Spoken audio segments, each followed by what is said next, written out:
2. The Unification of Egypt, circa 3200–3000 BCE. The birth of the pharaonic state, from divided kingdoms to unified empire. Introduction: the most consequential event in Egyptian history. The unification of Egypt around 3100 BCE stands as one of the most pivotal moments in human history. A transformation that created the world's first large-scale nation-state and established a political system that would endure with remarkable continuity for over 3,000 years. This wasn't merely a military conquest or a political arrangement. It was the birth of a new concept of kingship, a new understanding of divine order, and a new vision of what a human society could achieve. Before unification, Egypt consisted of two distinct regions with different cultures, gods, and political organizations. The Nile Valley of Upper Egypt, stretching from the first cataract at Aswan northward to the area near modern Cairo, and the sprawling delta of Lower Egypt, fanning out from that point to the Mediterranean Sea. These weren't just geographic divisions. They represented fundamentally different ways of life, different economic systems, and different cultural traditions that had developed independently for centuries. The transformation of these separate entities into a single unified state under one supreme ruler didn't happen peacefully or overnight. It was the culmination of decades, perhaps even a century or more, of conflict, diplomacy, cultural exchange, and gradual political consolidation. And at the center of this transformation stands one of history's most enigmatic figures, a king known to us as Narmer, whose very identity remains debated by scholars, but whose achievement in unifying Egypt is undeniable. The eve of unification, Egypt divided, circa 3300–3200 BCE. Two Egypts, cultural and political geography.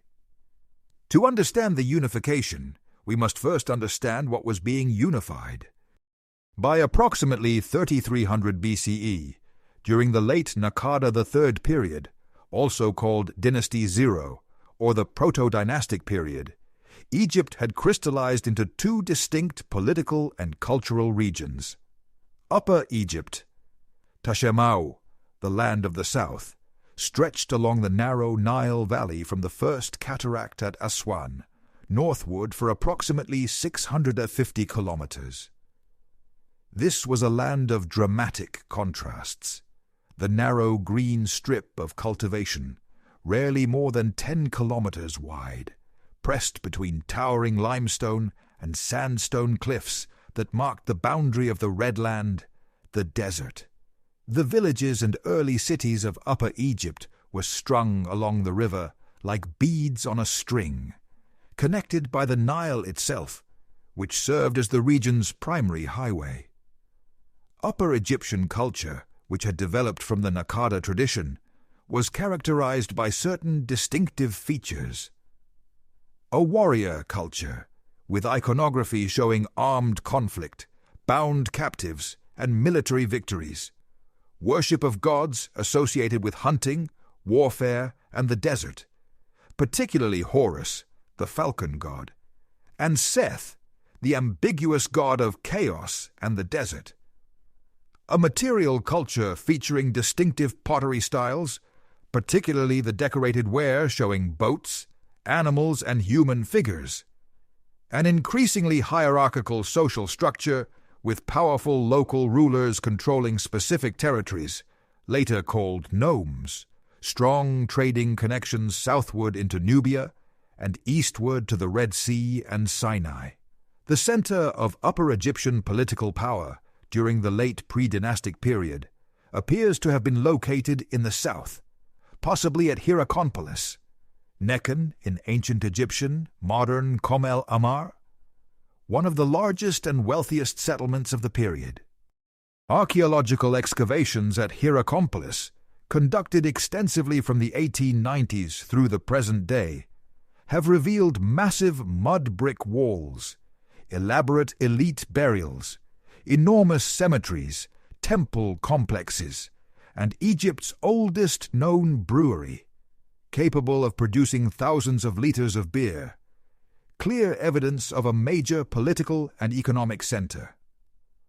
Another crucial Upper Egyptian center was Abydos, ancient Abju, located in Middle Egypt, which would eventually become the burial place of Egypt's earliest kings and remain Egypt's most sacred cemetery throughout pharaonic history.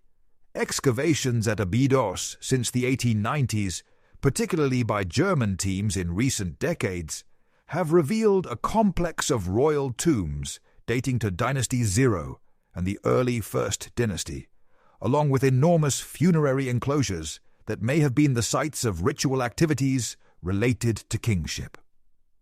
Lower Egypt. Tamehu, the land of the north, was a completely different world.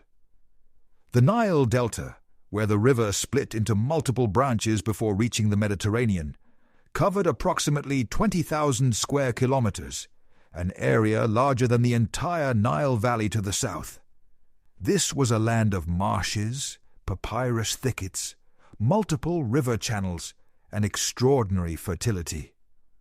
While Upper Egypt was linear and enclosed, the delta was expansive and open.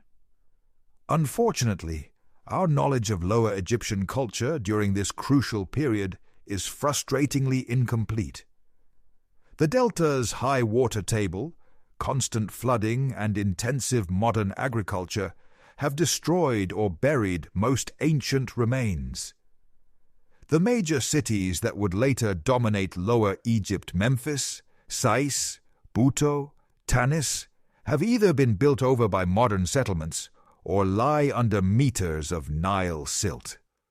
What archaeological evidence we do have suggests settlements were more dispersed and less centralized than in Upper Egypt. The culture was more cosmopolitan, with stronger connections to the Levant and the Mediterranean world. Religious practices focused on different deities, particularly the cobra goddess Wadjet, and various local gods. Material culture showed distinctions from Upper Egypt, particularly in pottery styles and artistic motifs. Political organization may have been less hierarchical, perhaps consisting of several competing power centers rather than a single dominant polity. The capital of Lower Egypt is traditionally identified as Pi, Greek Buto, modern Tel El Farain, a city in the northwestern delta associated with the cobra goddess Wadjet. However, the archaeological evidence from this site is limited for the pre-dynastic period, and some scholars question whether Lower Egypt was ever truly unified as a single kingdom before the conquest from the south. The symbols of division. This geographic and cultural division was reflected in the religious and royal symbolism that would persist throughout Egyptian history. Upper Egypt was symbolized by the white crown, Hedjet, a tall bowling pin-shaped white crown that would become the symbol of Upper Egyptian kingship. The sedge plant, a reed that grew in Upper Egypt. The vulture goddess Nekbet, whose cult center was at El Kab, ancient Nekeb, in Upper Egypt. The lily, or lotus, which grew in the Nile. Lower Egypt was symbolized by the red crown, Deshret, a flat crown with a tall projection in the back and a spiral coil at the front. The papyrus plant, which grew abundantly in the delta marshes. The cobra goddess Wadjet, whose cult center was at Buto in the delta. The bee, which featured prominently in the royal titulary. The pharaoh's title included He of the Sedge and the Bee, meaning King of Upper and Lower Egypt. These weren't just abstract symbols. They represented real political entities with distinct identities, and their combination in later royal iconography was a deliberate statement about the unification and the king's role in maintaining it. The process of unification, conquest or integration, How did these two regions come to be unified? The traditional narrative, based on ancient Egyptian sources and archaeological evidence, portrays unification as a military conquest. Powerful kings from Upper Egypt, possibly based at Hierakonpolis or this, near Abydos, gradually extended their control northward through a combination of military campaigns, strategic marriages, and political alliances, eventually conquering the delta and establishing control over all of Egypt. This narrative is supported by significant archaeological and iconographic evidence. Evidence for military conquest. 1. The Narmer Palette, discussed in detail below, shows the king smiting enemies and reviewing rows of decapitated corpses, clearly depicting military victory. 2. The Narmer Macehead, another ceremonial object from Hierakonpolis, shows the king receiving tribute and reviewing captives, suggesting conquest and submission. 3. Cemetery U at Abydos contains tombs of Dynasty 0 rulers, predating Narmer, whose grave goods include ivory labels and pottery jars with serex, early royal names, and military scenes, suggesting these rulers were already conducting military campaigns and consolidating power. 4. Evidence of destruction. At some Lower Egyptian sites from this period, though this is debated and could have various causes. 5. Hierakonpolis tomb, 100 there, dating to late Naqada II, around 3300 BCE, contains painted murals showing what appears to be a military leader or early king dominating enemies in scenes of warfare and victory, possibly depicting campaigns of conquest toward the north. However, recent scholarship has complicated this simple conquest narrative. Some researchers argue for a more nuanced process involving evidence for gradual integration. 1. Cultural exchange. Upper Egyptian cultural elements, particularly pottery styles, appear in the delta gradually over time, suggesting cultural influence and exchange rather than sudden conquest. 2. Trade relationships. Evidence of extensive trade between Upper and Lower Egypt during the Naqada II and the Third periods suggests economic integration may have preceded political unification. 3. Shared religious concepts. Some religious ideas appear to have been shared between the regions, suggesting cultural commonalities that may have facilitated political integration. 4. Strategic marriages. Later Egyptian tradition speaks of marriages between Upper Egyptian kings and Lower Egyptian royal women as part of the unification process. 5. Lack of massive destruction. Apart from isolated instances, there's limited archaeological evidence for widespread destruction in the delta during the unification period, which one might expect from a purely military conquest. The truth likely involves elements of both scenarios. Unification probably began as a gradual process of political consolidation in Upper Egypt, with increasingly powerful rulers at centers like Hierakonpolis and Abydos, extending their control over neighboring territories through a combination of military force, political alliances, and economic dominance. This created a unified Upper Egyptian state, or at least a confederation of territories acknowledging a supreme ruler. The extension of this power into Lower Egypt probably involved military campaigns. The iconographic evidence for warfare is too consistent to ignore, but it may also have involved diplomacy, strategic marriages, and exploitation of divisions within Lower Egypt.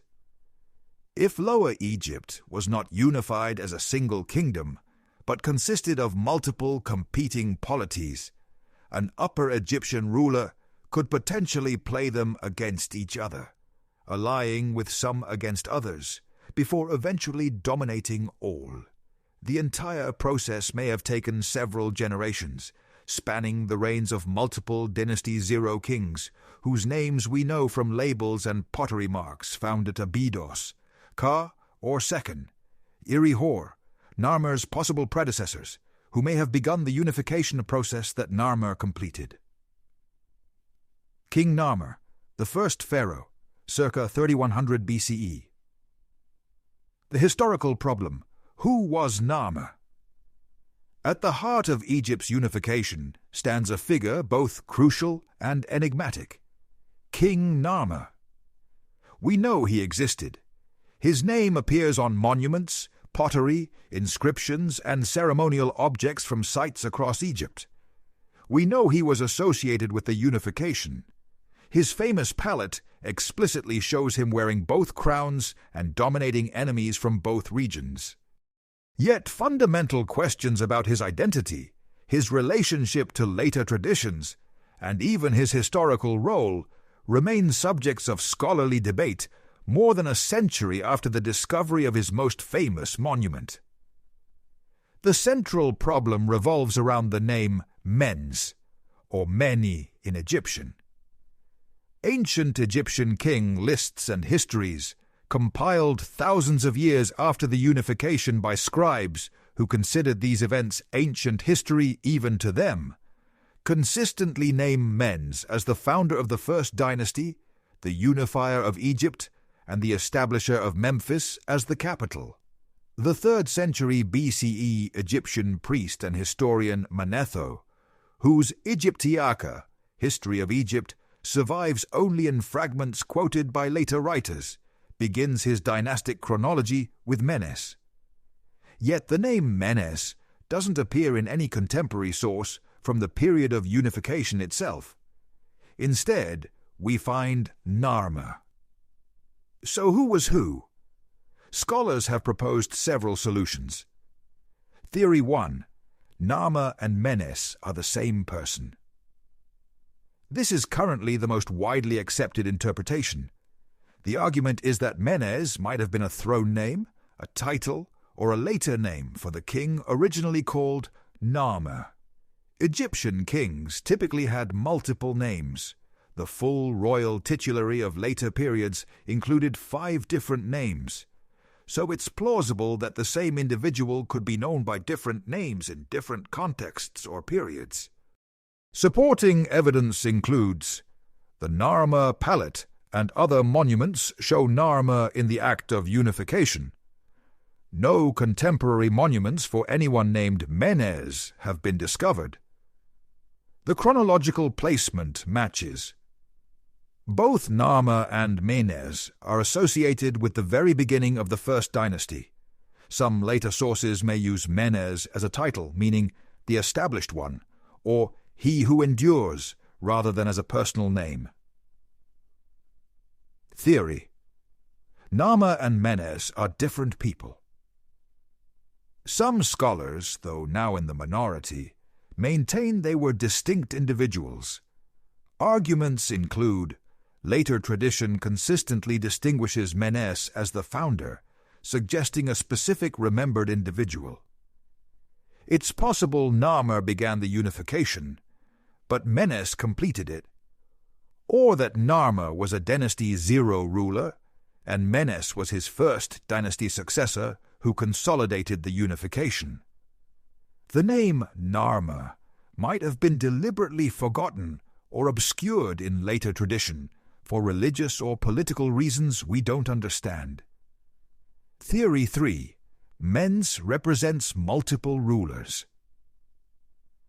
A minority view suggests Mens might be a legendary or composite figure, combining the achievements of several early rulers, possibly including Narmer, Aha, and others, into a single founder-hero figure, similar to how later traditions might conflate or mythologize historical figures.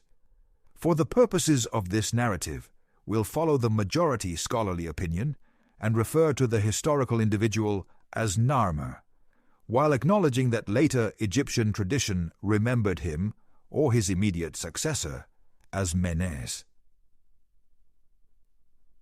The Narmer Palette, Egypt's birth certificate, discovered in 1898 by British archaeologists James Quibell and Frederick Green during excavations at Hierakonpolis, specifically in the main deposit, a cache of ceremonial objects buried in the temple of Horus. The Narmer Palette stands as one of the most important artifacts in Egyptian archaeology, and indeed in the entire ancient world. This single object, a ceremonial cosmetic palette measuring 64 centimeters, 25 inches in height and carved from a single piece of fine-grained dark green siltstone, encapsulates the moment of Egypt's transformation from separate kingdoms into a unified state. The palette, now housed in the Egyptian Museum in Cairo, catalogue number JE 32169, isn't just an artifact. It's a carefully designed piece of political propaganda, a theological statement, and a historical document all in one. Every element of its decoration was chosen deliberately to convey specific messages about kingship, divine authority, and the new unified state. The obverse, front. Side, victory and divine sanction. The front of the palette is dominated by a large relief carving, showing King Narmer in a pose that would become canonical in Egyptian royal iconography for the next 3 millennia. The smiting scene. The central image shows Narmer larger than any other figure, a convention called hierarchical scale, where important figures are depicted larger regardless of realistic proportions. Standing with his right arm raised high, grasping a mace or club, about to strike a kneeling captive whom he holds by the hair with his left hand. The king wears the white crown of Upper Egypt, a tall, bowling pin-shaped crown that rises dramatically from his head.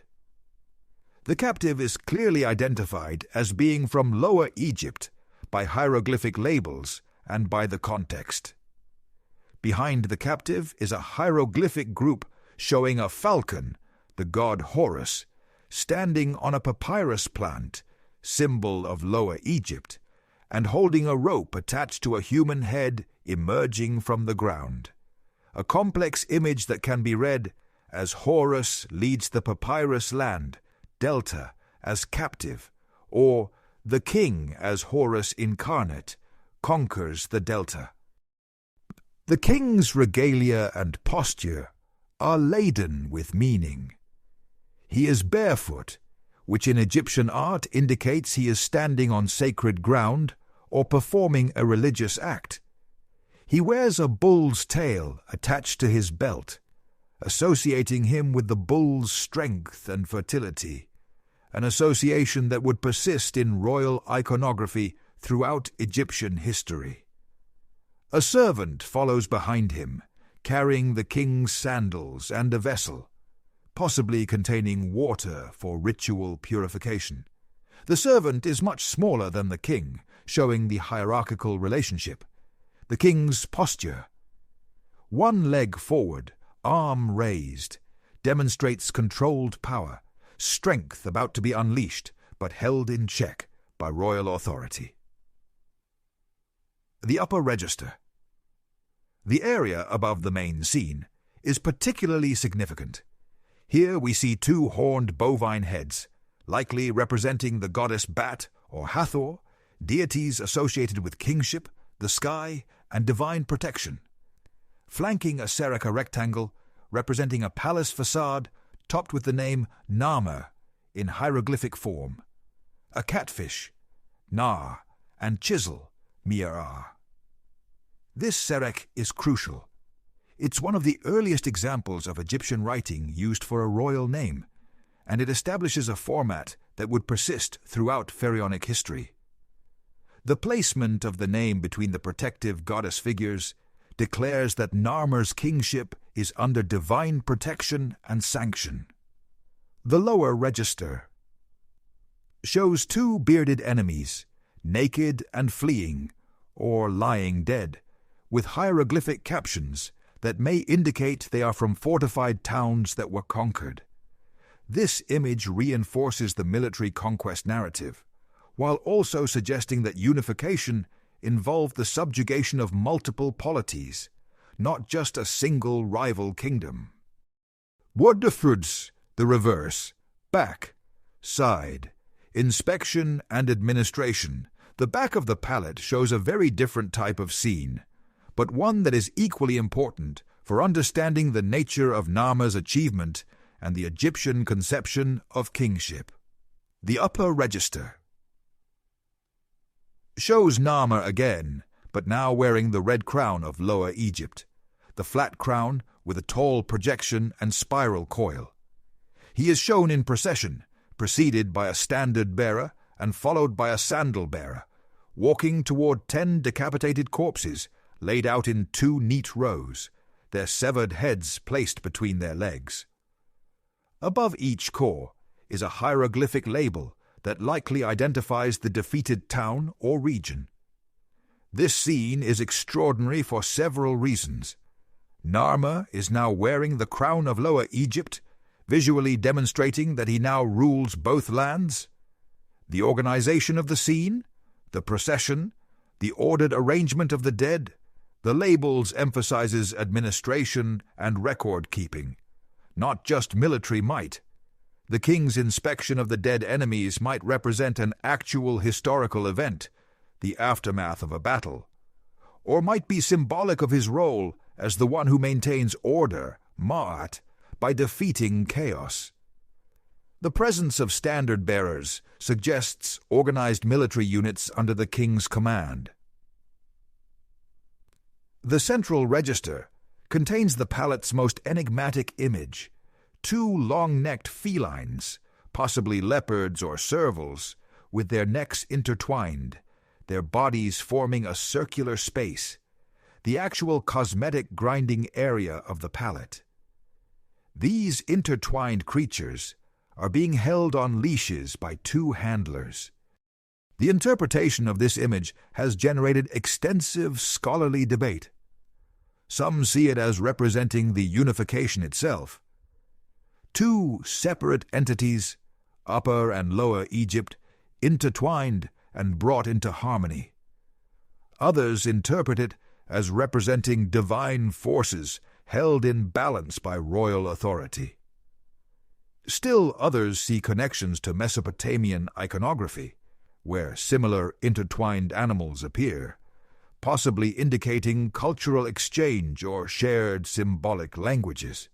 The circular space their necks form might represent the horizon or the cycle of the sun, associating the king with cosmic order and solar symbolism.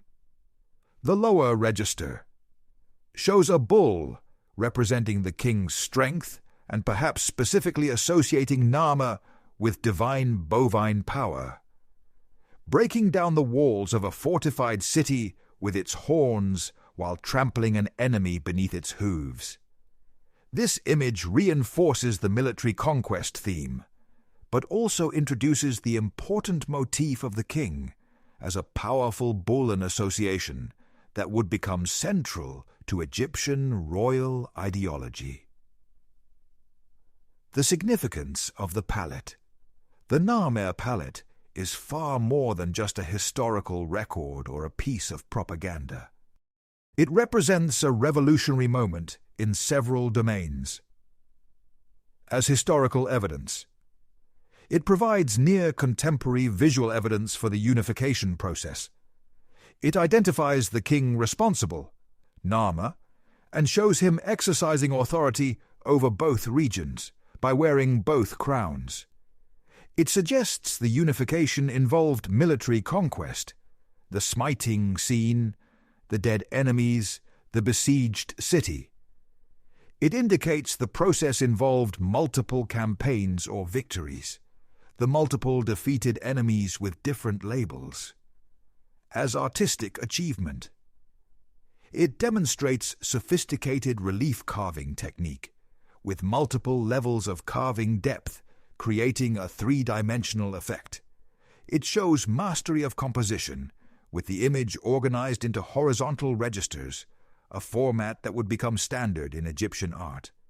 It exhibits the mature Egyptian artistic conventions: hierarchical scale, composite perspective, bodies shown from the side but eyes and shoulders from the front, idealized human forms. It suggests the existence of a developed artistic tradition with established conventions, implying that earlier experimental stages must have existed. As political propaganda, it communicates the king's absolute power through the smiting scene. It legitimizes his rule through association with divine figures: Horus, Hathor, Sabat. It demonstrates his authority over both regions through the two crowns.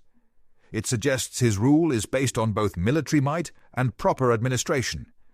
It presents the unification as divinely sanctioned and inevitable.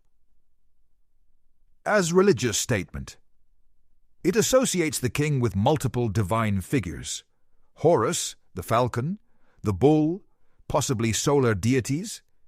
It presents kingship as a sacred office, not merely a political one. It suggests the king functions as the intermediary between divine and human realms. It indicates that maintaining order, defeating enemies, controlling chaos, is a religious duty of kingship. As evidence for Rai, Ting. It contains hieroglyphic labels and the king's name in Syriac form. It shows writing being used for administrative purposes, labeling conquered territories. It demonstrates that writing had developed beyond simple record-keeping to encompass royal names and perhaps narrative labels. It suggests a literate class existed to create and read these inscriptions. Other Narmer monuments. The Narmer Palette isn't an isolated artifact.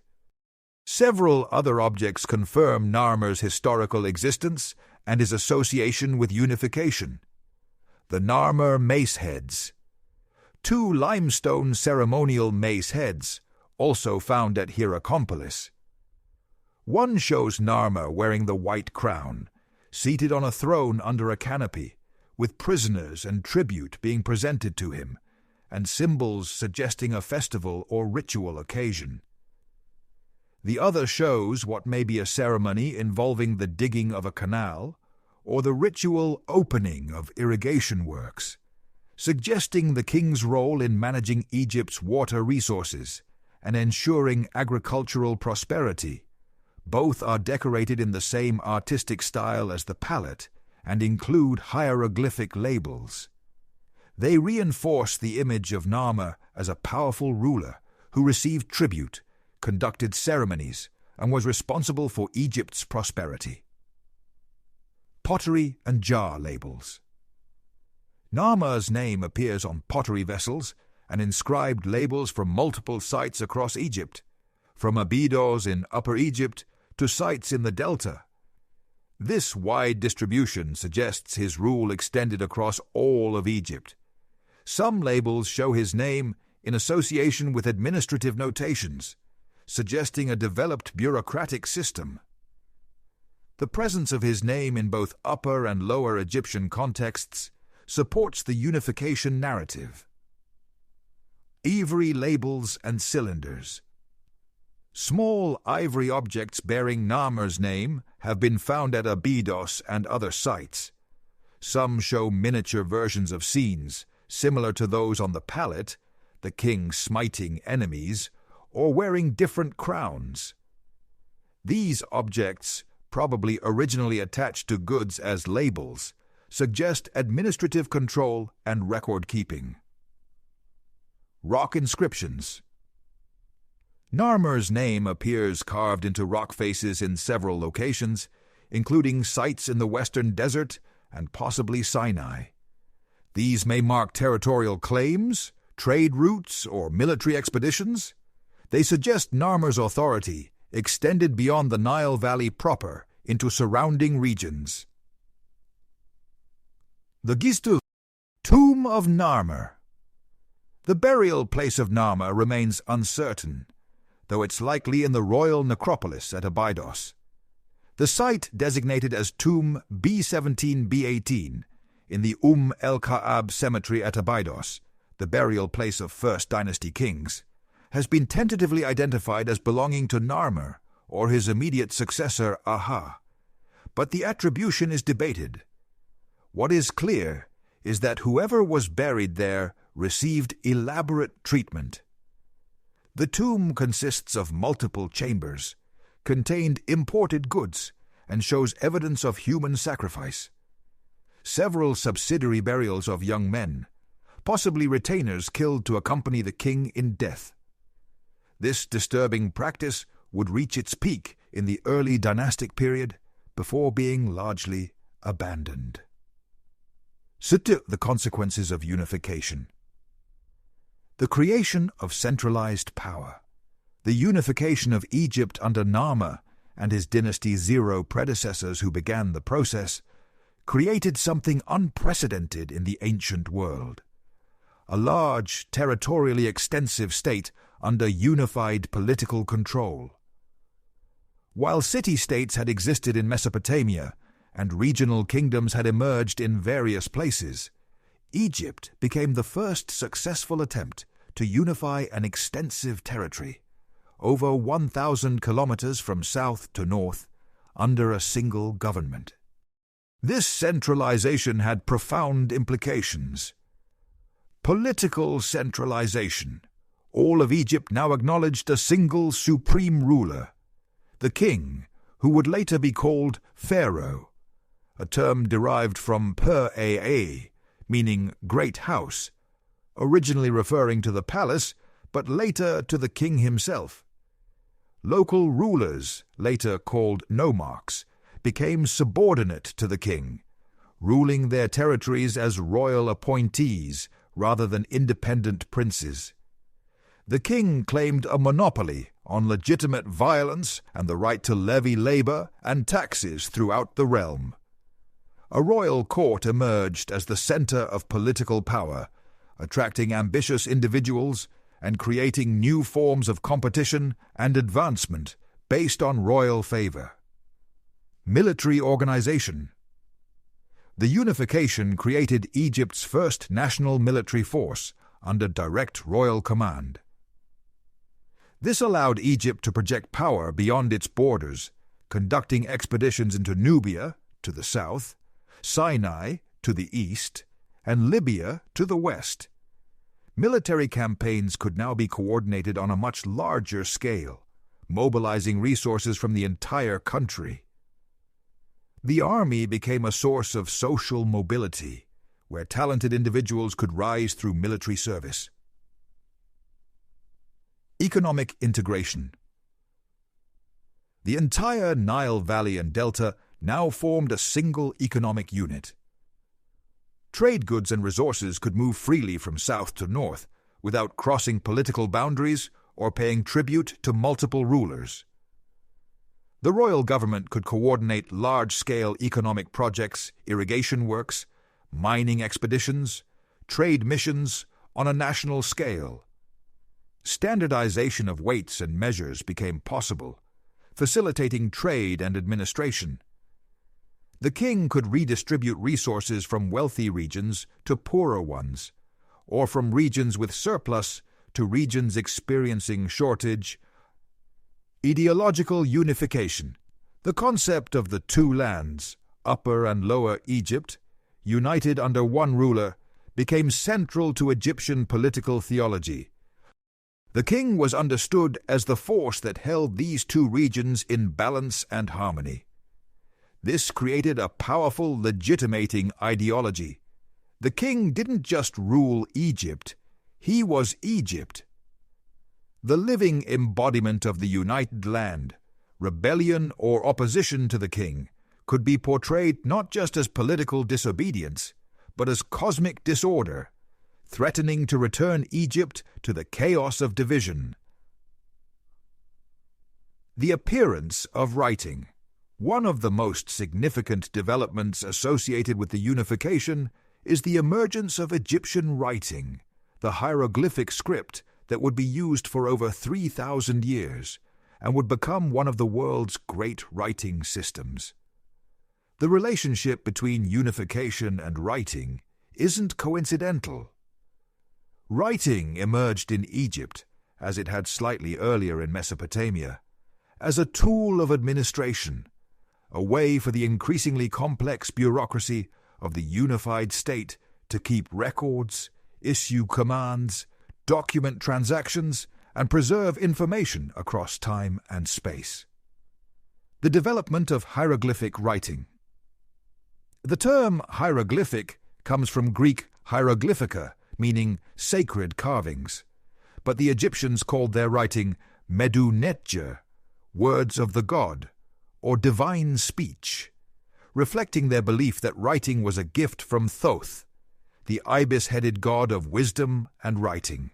Egyptian hieroglyphics were neither purely pictographic, where symbols represent objects, nor purely phonetic, where symbols represent sounds. Instead, they were a complex system combining 1. Logograms, signs representing complete words or concepts, e.g., a picture of the sun meaning sun or day. 2. Phonograms, signs representing sounds, including uniliteral signs, representing single consonants, like our alphabet letters, biliteral signs, representing 2 consonants, triliteral signs, representing 3 consonants. 3. Determinatives, signs placed at the end of words to clarify meaning, but not pronounced, e.g., in a picture of legs at the end of a word indicating it involves motion. This complex system may seem inefficient compared to purely alphabetic scripts, but it had advantages. It was flexible, could represent meanings as well as sounds, and had an aesthetic quality that made it ideal for monumental inscriptions. Early writing in Egypt. The very earliest Egyptian writing appears in the late pre-dynastic period, late Naqada III, around 3300–3200 BCE, slightly before Narmer. These early texts consist primarily of pottery marks, simple signs on vessels, possibly indicating contents, ownership, or origin.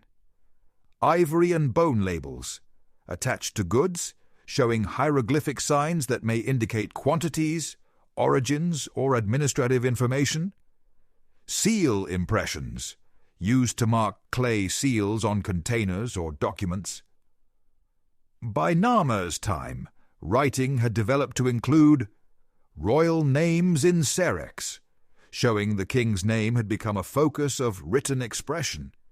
Administrative labels with multiple signs, possibly short inscriptions describing events, though the Narmer Palette labels are still debated regarding how much narrative information they contain. The administrative function. The unified state needed writing for several crucial purposes. 1. Tax collection, recording what was owed, what was collected, and any shortfalls or surpluses. Labor conscription, tracking which regions owed how much labor service to the king for public works projects. 3. Resource management, recording the contents of royal warehouses and treasuries. Royal decrees, communicating the king's commands to officials across Egypt. Historical records, documenting significant events, military campaigns, and royal achievements. Religious texts, recording rituals, hymns, and magical spells, though extensive religious writing would come later. The archaeological record bears this out. The vast majority of early Egyptian writing consists of administrative documents, jar labels, accounts, inventory lists. Literature, historical narratives, and extensive religious texts would come later, but writing was born as a tool of bureaucracy. Scribal class. The emergence of writing necessitated the emergence of a professional class of scribes individuals, trained in the complex hieroglyphic system, and employed by the government to create and read documents. This created a new avenue for social advancement. A talented individual from a modest background could, through education and scribal training, gain access to the highest levels of government. The prestige of the scribal profession in Egypt would remain high throughout pharaonic history. Scribes were exempted from manual labor, could expect comfortable lifestyles, and had access to power. Many later Egyptian texts celebrate the scribal profession as superior to all other occupations. One Middle Kingdom text, the Satire of the Trades, describes various professions in unflattering terms while praising the scribe's life as comfortable and prestigious. The formation of administrative systems. The unified Egyptian state required a sophisticated administrative system to function mechanisms for collecting taxes, mobilizing labor, managing resources, adjudicating disputes, and implementing royal policies across a vast territory. The royal administration. At the apex stood the king, who in theory personally controlled all aspects of government. In practice, even in the early dynastic period, the king delegated authority to officials.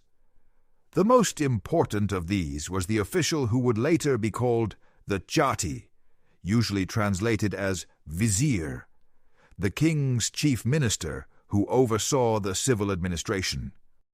Below the vizier, the administration was organized both functionally and geographically. Functional divisions handled specific aspects of government. Treasury officials managed the royal wealth and oversaw tax collection. Granary officials managed food storage and distribution. Labor administrators organized conscript labor for public works projects. Military commanders led troops and organized expeditions. Royal workshops were overseen by officials responsible for producing goods for the king. Building overseers managed construction projects. Geographic divisions were based on the nomes' traditional provinces that may have been independent political units before unification, but were now administrative districts. By later periods, Egypt would have 22 Upper Egyptian nomes and 20 Lower Egyptian nomes, each with its own capital, patron deity, and local administration subordinate to the king. The nome system may have begun forming during the unification period as a way to incorporate existing political units into the new unified state, without completely destroying local power structures. Local rulers could be allowed to maintain authority in their home regions as royal appointees, turning potential rivals into subordinates. Record-keeping. The administration generated extensive records, though very few survive from the early dynastic period due to the perishable materials used: papyrus, leather, wood. What does survive jar labels, seal impressions, and a few papyrus fragments shows a system already tracking? Deliveries of goods to royal warehouses, with notations of quantity, quality, and origin. Biennial cattle counts. The government counted cattle throughout Egypt every 2 years as a way of assessing taxable wealth. Labor obligations, records of which regions provided workers for royal projects. Land measurements, determining the area of agricultural land for tax purposes. This obsessive record-keeping would become a hallmark of Egyptian administration throughout pharaonic history. The Egyptian state was, in many ways, a massive bureaucratic machine dedicated to extracting, managing, and redistributing resources. Legal system.